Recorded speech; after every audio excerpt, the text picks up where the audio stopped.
네, 새정치민주연합이 혁신위원회의 인적 쇄신안을 놓고 연일 거센 후폭풍에 이어졌습니다. 새누리당도 공천권을 놓고 계파 갈등이 심화되고 있습니다. 네, 이런 가운데 여야 대표가 추석 연휴 회동을 통해 총선 선거제도 단판 협상을 할 것이라는 전망이 나오고 있습니다. 네, 전국 이야기해보겠습니다. 장성호 건국대 교수, 최진 대통령 리더십 연구원 원장 나오셨습니다. 어서 오십시오. 예, 네, 안녕하세요. 자, 새누리당 김무성 대표, 새정치민주연합 문재인 대표가 추석 연휴에 만날 것이다. 이런 이야기 계속 나오고 있는데 두 사람이 만난다면 어떤 이야기를 나눌 걸로 보시는지요? 글쎄 여당과 야당이 지금 대표들이 지금 공경에 처한 것이 한두 개가 아니지 않습니까? 공교롭게 양측 다 지금 어려움에 봉착해 있는데 서로 동병상련의 정을 나누는 자리가 되지 않을까. 그렇기 때문에 우리가 이것을 힘을 합쳐서 서로 각각의 대표의 어떤 위상을 높이면서 돌파구를 찾자 이런 데는 공감을 할 것 같은데 결국은 그 뒤에 받치고 있는 각 당의 뒤에서 지금 대표를 주시하고 있는 세력들이 상당히 많지 않습니까? 이런 세력들의 셈법과 대표의 셈법이 각각 틀린 부분이 상당히 많기 때문에 여당과 야당의 어떤 합의를 이루기에는 상당히 어렵다고 봅니다. 네, 그러니까 두 대표가 사실 절박합니다, 심정이. 우선 빨리 당을 장악하고 공천의 룰을 어떻게 보면 대표에게 유리한 구도로 몰고 가야 된다, 정해야 된다는 그런 절박함이 있습니다. 그런 점에서 김무성 대표 같은 경우는 요즘 이제 TK설을 공천 영향력설을 완전히 배제하고 오픈 프라이머리를 굳혀야 된다는 절박한 그런 입장이 있고 문재인 대표, 비례대표, 권역별 비례를 통해서 어떤 친노나 영남권에 대한 자기 세력을 확실하게 굳혀야 되는 두 사람이 이해관계가 일치. 어떻게 보면 아까 말씀드린 동병상련의 입장이기 때문에 저는 어떤 형태로든지 그런 빅딜이 이루어질 가능성이 과거 어느 때보다 높다고 저는 보고 있습니다. 네, 야당의 입장에서는 이제 여당이 이제 권역별 비례대표제를 좀 받아주기만 한다면 국민공천제 전면 도입을 논의할 수 있다라는 입장이지 않습니까? 그렇게 된다면 양당 대표가 어떤 절충점을 좀 찾아갈 수 있을까요? 그러니까 원래 큰 틀에서 보면은 쉽지 않을 것 같습니다만은 보면은 그 외에도 이제 뭔가 농어촌 국회의원 숫자라든지 그리고 이제 이 비례대표 숫자라든지 이런 또 석패율 제도라든지 강론적인 부분이 있습니다. 국회의원들의 이 숫자들이 절충하면은 얼마든지 큰 빅들이 이루어질 수 있다고 봅니다. 그 여지가 많다고 봅니다. 뭐 변형된 권역별 비례대표제나 변형된 오픈 프라이머리 가능할까요? 변형돼서 해서 되겠습니까? 하려면 정당하게 해야 되는데 우리 정치가 지금까지 그렇게 해왔습니다. 지금 우리 헌법구조도 마찬가지로 순수한 대통령제가 아니고 내각제적인 요소를 대폭 해놨기 때문에 제왕적인 대통령제의 폐해를 지금 보고 있지 않습니까? 지금 중요한 것은 오픈 프라임이나 코커스나 이런 오픈 프라임이나 코커스냐 이런 그 공천 제도를 먼저 여야가 합의를 하고 그 다음에 권역별 비례대표제는 헌법제도입니다. 그래서 이 권역별 비례대표제는 2005년부터 야당이 줄기차게 주장해 왔는데 야당이 엄청나게 큰 이득을 얻을 수가 있고 그리고 야권은 여러 갈래로 분화되어 있기 때문에 나중에 이것을 연합 공천을 하든가 연대해서 총선이나 대선에 나갈 수 있는 여지가 많기 때문에 야당으로서는 이 권역별 비례대표제를 반드시 해야 되는데 그 전제 조건으로 오픈 프라이머리 국민공천제라고 하죠. 새누리당이 이것을 받아들여야 되는데 이미 혁신안에서 20% 전략공천을 이미 야당은 통과를 시켜놨기 때문에 원론적인 오픈 프라이머리는 불가능하고 그렇기 때문에 협상은 쉽지 않고 이대로 가다가 그냥 총선을 치를 것 같습니다. 뭐 서로 이견이 분명히 있는 건 사실인데 양 대표가 입장이 곤란하니까 뭔가 뭐 탈출할 묘책을 찾지 않을까 이런 분석도 나오고 있는 게 사실이고요. 그런데 말이죠. 새정치민주연합 혁신위원회가 문재인 대표에게 부산에 좀 출마해봐라 이렇게 이야기하지 않았습니까? 부산 영도에서 김무성 대표하고 맞대결을 할 것인지 좀 관심이 이어지고 있는데 가능성이 있다고 보십니까? 뭐 구경하는 사람들 입장에서는 둘이 맞대결이 붙으면 재밌죠. 두 사람이 당 대표인데다가 또 유력한 대권주자 1, 2위이기 때문에 이런 경우가 단 한 번도 없었습니다. 현직에. 그래서 이른바 대권주자, 차기 대권주자 빅2가 한판 붙는다. 저희들이 흥미진진하겠지만은 현실적으로 저는 그 가능성은 좀 낮다고 봅니다. 우선 뭐래도 두 사람이 붙으면은 온통 전국적인 관심이 그리 쏠리고 두 사람도 생명을 걸고 어떻게 보면 정치 생명을 걸고 싸우기 때문에 모든 선거가 마치 부산에 몰리면요. 수도권이라든지 그 이후에 영남에 어떤 영향이 올지는 예측 불허입니다. 거기다가 둘 중에 한 사람이 이기고 진 사람은 죽느냐 사느냐로 완전히 결판이 나기 때문에 아직 대권까지 시간이 많습니다. 싸울 기회가 많기 때문에 저는 어떤 형태로든지 그 한판 붙을 가능성은 저는 아주 낮다고 봅니다. 아주 낮다고 보셨네요. 새정치민주연합의 혁신이 11번에 걸쳐서 발표를 해서 제도적인 혁신부터 쭉 이루어져 왔지 않습니까? 당의 어떤 지도체제라는가. 그러나 지금 마지막에 인적 쇄신에 매몰됨으로써 앞에 10가지의 혁신이 완전히 묻혀버렸습니다. 그리고 이 인적 쇄신과 관련해서 수석 밥상머리 민심을 국민들이 그리고 새정치민주연합을 지지하는 당원들이 걱정하게 하는 이런 잘못된 저는 구도를 가고 특히 문재인 대표의 부산 출마는 과거가 아니고 몇 개월 전에 문재인 대표는 다음 총선에 불출마를 선언을 했습니다. 과연 대통령 후보고 야당의 유력 대선 주자고 그리고 또 당의 대표가 본인이 불출마 선언한 것을 혁신위가 그것을 몰랐던지 아니면 그것을 출마를 권유한다는 것은 혁신의 본말이 전도되고 혁신의 의미를 아주 퇴색시키는 저는 그런 실수를 범했다고 봅니다. 그러면 과연 여기서 문재인 대표가 자신이 불출마 선언을 번복하고 이것을 받아들이면 그러면 예를 들어서 김무성 대표랑 붙어야 되지 않겠습니까? 하려면. 그런데 과거에 조순영 민주당 대표가 서울을 떠나서 광주를 떠나서 대구 선언을 했거든요. 아예 그러면 대구에 가서 출마를 하던가 그러면 불출마 선언을 번복하는 것은 상쇄시킬 수가 있겠지만 같은 부산 지역에 오면 재선 출마에 불과하다. 그리고 자신의 어떤 불출마를 번복하는 정치 신을 저버리는 것이 되기 때문에 상당히 그것은 어렵다고 봅니다. 새정치민주연합의 혁신위 마지막 인적쇄신안에서 물갈이 대상들을 콕콕콕 이렇게 찝었습니다. 혁신위가 불신만 더 불렀다는 그런 비판이 있는데 쇄신안과 관련해서 그런 의원들의 비판 어떻게 보셨는지요?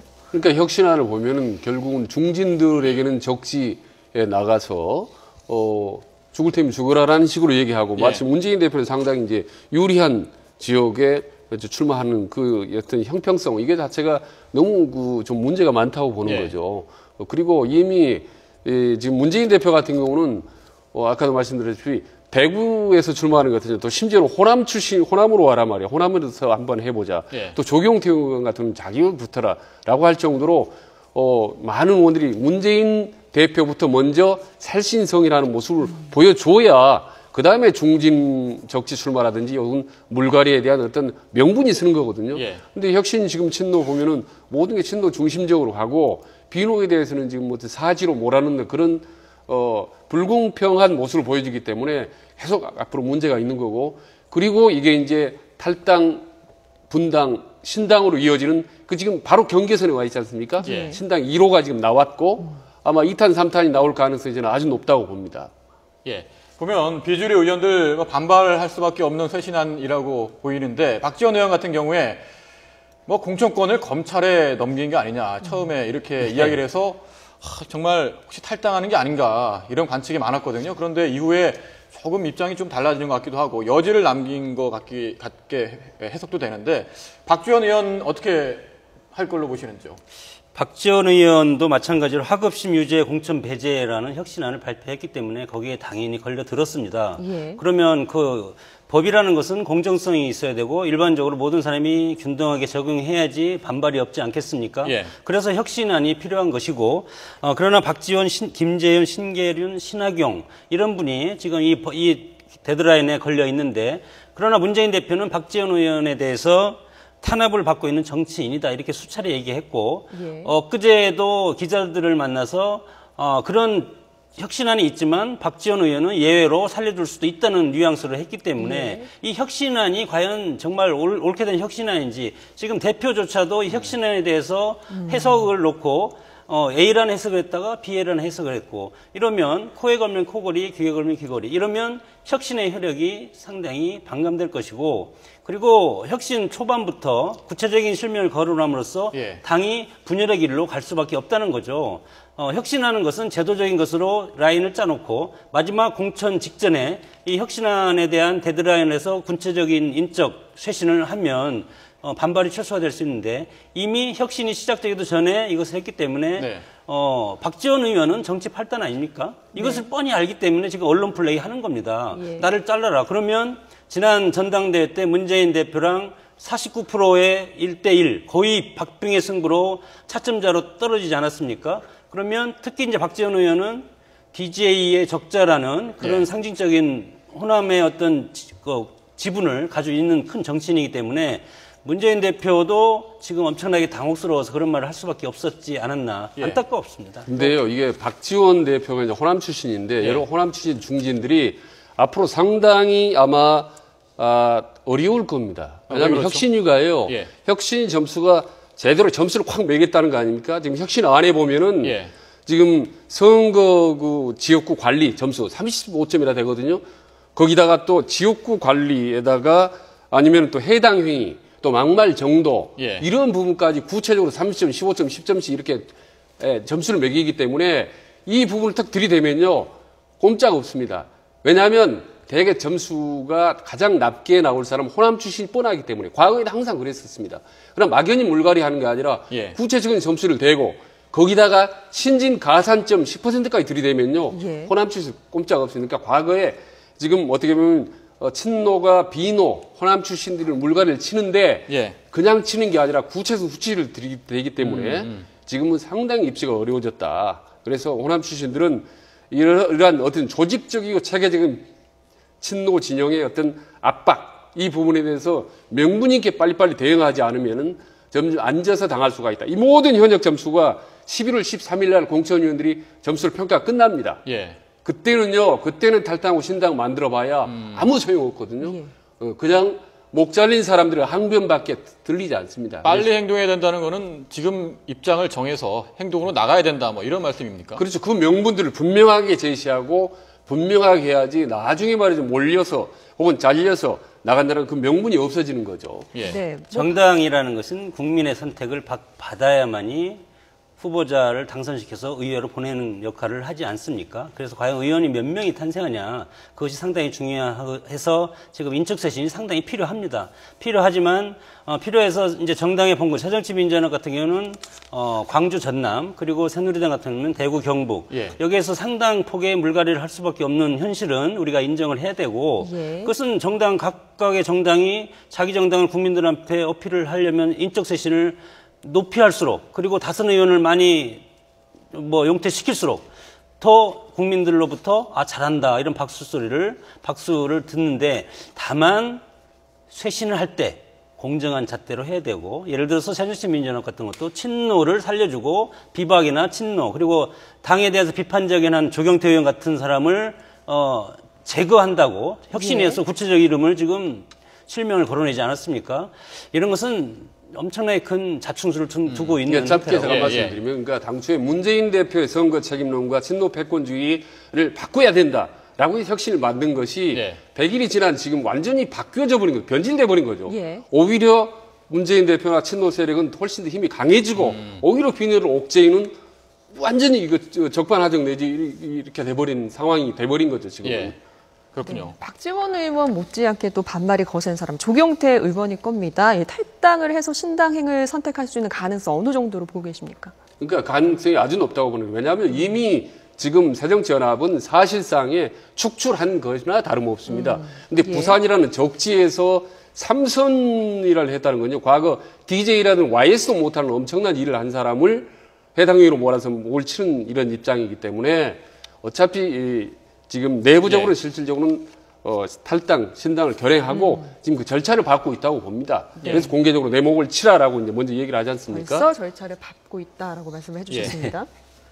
비판과 해당 행위는 이제 구별해야 되는데 조경태 의원이 친노 측에서 좀 눈에 가시로 보이는 것은 친노가 앞으로 나가는 정치 행위에 대해서 사사건건 반대 입장을 표현하는데 조경태 의원 입장에서 이것은 반대가 아니고 당이 살 길은 그렇게 해야 된다는 거 아닙니까? 물론 뭐 자극적인 말 몇 번은 썼지만 그걸로 인해서 혁신위에서 구체적으로 조경태 의원을 제거해라 이런 것을 할 것은 정치적인 하수라고 봅니다. 그래서 조경태 의원이 신당에 갈 수도 있고 저는 호남 지역 호남 지역에 있어서 역대 총선을 보면 무소속 강제가 상당히 많았습니다.